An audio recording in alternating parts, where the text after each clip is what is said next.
Last lecture में हम पढ़ रहे थे, ठीक है, जिसमें हमने जो बेसिक है, जो हमारे एग्ज़ाम से रिलेटेड नहीं है लेकिन एक जनरल इन्फॉर्मेशन है कि एटॉमिक स्ट्रक्चर क्या होता है, उसके लिए कौन कौन से मॉडल आया, रदरफोर्ड मॉडल आया, नील बोर मॉडल आया, ठीक है। और नील बोर मॉडल के बाद जो नेक्स्ट हमारे पास मॉडल आया वो था डी ब्रोगली और हिजनबर्ग का मॉडल, जिसने क्या कर दिया, जो है एटॉमिक स्ट्रक्चर को एक्सप्लेन करने में ही क्या कर दिया, बिल्कुल एक लहर ला दी एक तरह से नई, ठीक है।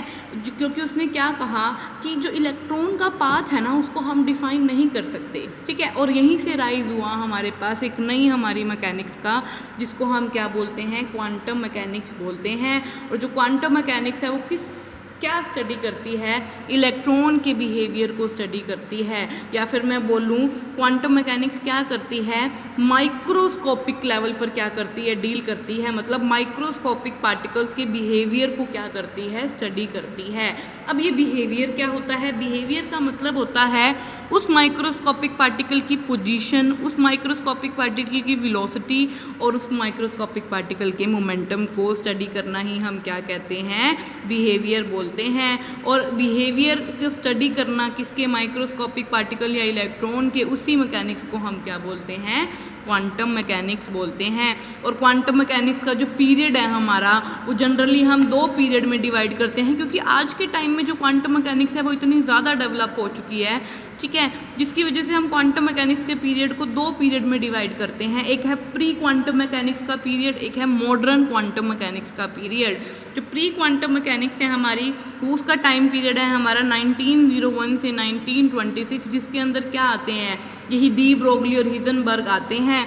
और अब जो मॉडर्न क्वांटम मैकेनिक्स का टाइम पीरियड चल रहा है उसके अंदर जनरली क्या आते हैं, हमारे जो मॉडल्स हैं वो आते हैं, जिसमें हम डिफरेंट जो मोशन है, ट्रांसलेशन मोशन, वाइब्रेशनल मोशन, इन सबको क्या करते हैं, इलेक्ट्रॉन के स्टडी करते हैं, ठीक है। दैट मीन्स शुरुआत कहाँ से हुई, चेंज लाने की डी ब्रोगली और हिजनबर्ग ने की, ठीक है। और उस चेंज को इतना ज़्यादा आज बढ़ा दिया गया कि हमने क्या कर दिया, क्वांटम मैकेनिक्स को ही 2 पार्ट में क्या है हम स्टडी करते हैं। एक हम प्री क्वांटम मैकेनिक्स का पीरियड है और एक क्या है, पोस्ट या फिर मॉडर्न क्वांटम मैकेनिक्स का हमारा पीरियड है, ठीक है। आई होप आपको समझ आ गई होगी। तो ये जो ऊपर जो हमने पढ़ा एटॉमिक स्ट्रक्चर के बारे में, तो बेसिक इन्फॉर्मेशन थी, ये जो आप +1 2 से पढ़ते आ रहे हो, ये हमारे काम की नहीं है। तो जैसे एक फ्लो बनाने के लिए मैंने आपका समझाया कि सबसे पहले रदरफोर्ड मॉडल, फिर नील बोर मॉडल, फिर लीन बोर मॉडल की लिमिटेशंस को ओवरकम करने के लिए हमारे डी ब्रोगली और हिजनबर्ग आए, जिसने क्या कर दिया, पूरे के पूरे जो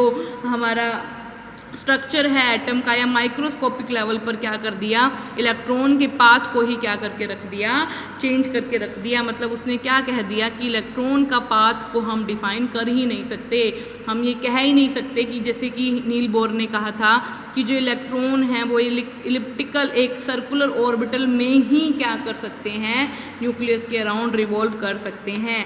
तो ये बात को किसने, डी ब्रोगली और हिजनबर्ग जो प्रिंसिपल आए, उसने क्या कर दिया, बिल्कुल डिनाई कर दिया। उसने कहा कि पाथ जो है इलेक्ट्रॉन का हम जो है डिफाइन कर ही नहीं सकते, ठीक है। आई होप आपको समझ आ गया होगा।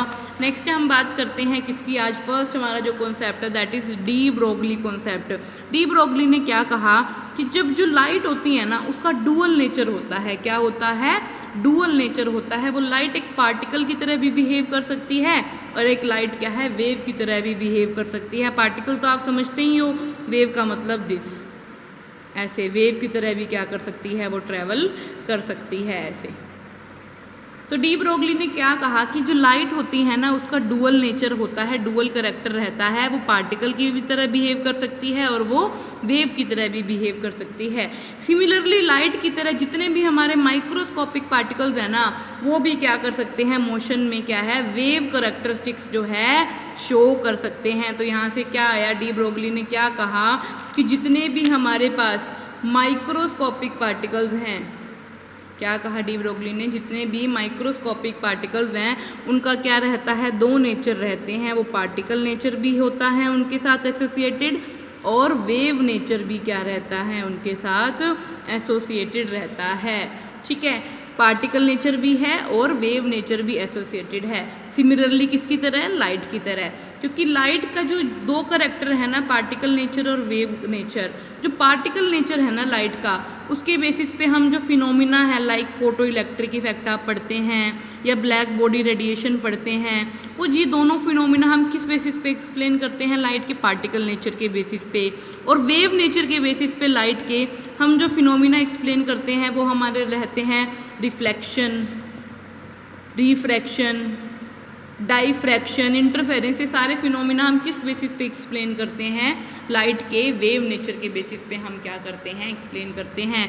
तो डी ब्रोगली ने क्या कहा, नील बोर्न में क्या कहा था कि इलेक्ट्रॉन सर्कुलर ऑर्बिटल में क्या कर रहे हैं, रिवॉल्व कर रहे हैं अराउंड द न्यूक्लियस। लेकिन डी ब्रोगली ने कहा कि जो हमारे माइक्रोस्कोपिक पार्टिकल्स रहते हैं ना, चाहे वो इलेक्ट्रॉन ही हैं, वो क्या रहता है, उनके साथ डुअल नेचर रहता है, वो पार्टिकल नेचर भी पोजेस करते हैं और वेव नेचर भी पोजेस करते हैं। और अगर वेव नेचर पोजेस करेंगे तो उनकी कुछ ना कुछ क्या होगी, वेवलेंथ होगी।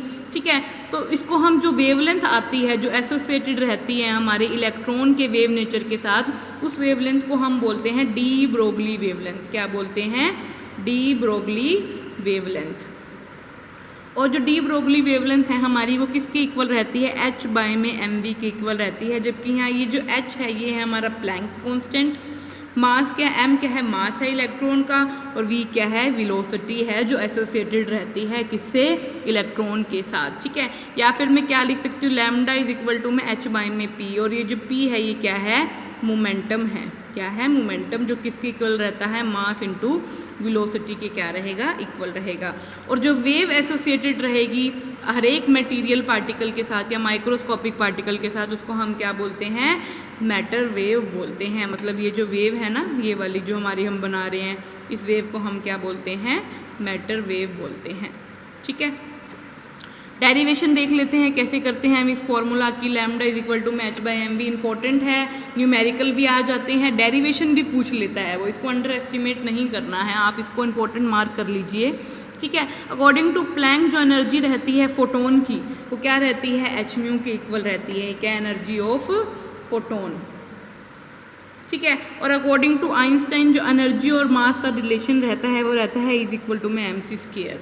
तो अगर मैं 1 और 2 को कंपेयर करूँ तो दोनों को मैं इक्वल रख सकती हूँ, इक्वल रखा, और हमें पता है जो फ्रीक्वेंसी होती है वो क्या होती है, c बाय में लैम्डा रहती है। ठीक है, अब ये म्यू की वैल्यू उठा के आप इस इक्वेशन में क्या कर दीजिए, पुट कर दीजिए। जैसे ही पुट करेंगे हमारे पास आ जाएगा H C by lambda is equal to में एम सी स्क्वायर। यहाँ से एच बाई लैम्डा क्या आ गया, एम सी, और लैम्डा की वैल्यू क्या आ गई, एच बाई में एम सी आ गई। ये जो लैम्डा की वैल्यू है किस केस में है हमारी, जब हम क्या लेकर चल रहे हैं, फोटोन लेकर चल रहे हैं। लेकिन अगर हमारे पास कोई भी माइक्रोस्कोपिक पार्टिकल है तो वहाँ पर हमें वेलोसिटी ऑफ लाइट को किससे रिप्लेस कर देंगे, उस इलेक्ट्रॉन की वेलोसिटी, उस माइक्रोस्कोपिक पार्टिकल की वेलोसिटी से क्या कर देंगे, रिप्लेस कर देंगे। तो यहाँ पर c की जगह क्या आ जाएगा, जब हम माइक्रोस्कोपिक पार्टिकल की बात करेंगे तो v आ जाएगा। तो हमारे पास लैम्डा की वैल्यू क्या आ गई, h बाई में एम वी। तो यही हमारी क्या है, डी ब्रोगली इक्वेशन है। आपको आज का काम क्या करना है, आपने इसके नोट्स बनाने हैं, जो भी मैंने आपको करवाया है ये तो फिर भी आपको मिल जाएगा, बट दिस वन जो मैंने बताया है आपको कि pre quantum mechanics, modern quantum mechanics, ये सबको आप क्या कर लीजिए, नोट डाउन कर लीजिए। और हम क्वांटम मैकेनिक्स को क्यों पढ़ते हैं, क्यों आई ये एग्जिस्टेंस में, क्योंकि क्या है, जैसे ही जो पाथ जो है इलेक्ट्रॉन को हम डिफाइन नहीं कर सकते तो हमें क्या करना पड़ेगा, एक नया कॉन्सेप्ट लाना पड़ेगा। क्या समझने के लिए, माइक्रोस्कोपिक लेवल पर जो है एटम को समझने के लिए। इसलिए क्या है, एक नई जो केमिस्ट्री है, एक नई जो ब्रांच है केमिस्ट्री की, वो डेवलप की गई, जिसको हम क्या कहते हैं, क्वांटम मैकेनिक्स कहते हैं। जो डील ही किस लिए करती है, किसके बारे में करती है, बिहेवियर के बारे में डील करती है, किसके, माइक्रोस्कोपिक पार्टिकल्स के। ठीक है, क्यों, क्योंकि जब डी ब्रोगली और हिजनबर्ग आए, इन्होंने क्या कर दिया, इस पूरे के पूरे अब तक जो कॉन्सेप्ट गया हमारा नील बोर वाला, जो आप आज तक पढ़ते आ रहे हो +1 +2 में, उसको ही क्या कर दिया, फेल करके रख दिया।